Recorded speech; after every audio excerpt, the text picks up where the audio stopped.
Winter അല്ലേ വരുന്നത്, നമുക്കൊരു വിൻ്റർ ക്രീം ഉണ്ടാക്കുന്നത് എങ്ങനെയാണെന്ന് നോക്കാം. അതിനായിട്ടുള്ള കുറച്ച് ഇൻഗ്രീഡിയൻസ് എടുത്തിട്ടുണ്ട്. അലോവേറ ജെല്ല്,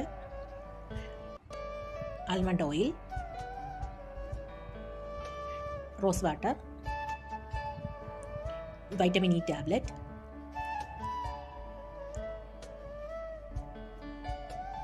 രണ്ട് വൈറ്റമിൻ ഇ ടാബ്ലറ്റാണ് എടുത്തിരിക്കുന്നത്. വാസലിൻ കൂടെ ആഡ് ചെയ്ത് കൊടുക്കാം.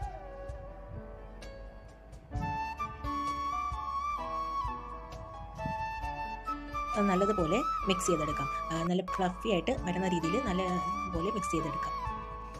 ഈ മിക്സ് ചെയ്തത് നമുക്ക് കയ്യിൽ അപ്ലൈ ചെയ്ത് നോക്കാം. നല്ലൊരു മോയ്സ്ചറൈസറാണ്, നമുക്ക് വീട്ടിലുണ്ടാക്കാൻ പറ്റിയ നല്ലൊരു മോയ്സ്ചറൈസറാണ്. നല്ല ഡ്രൈനെസ് ഒക്കെ മാറിക്കിട്ടാൻ നല്ല ഒരു മോയ്സ്ചറൈസറാണ്. എല്ലാവരും ഒന്ന് ട്രൈ ചെയ്ത് നോക്കണേ. ഇത് നമുക്ക് ഒരു എയർ ടൈറ്റ് ആയിട്ടുള്ള കണ്ടെയ്നറിൽ സൂക്ഷിക്കാം. Thank you.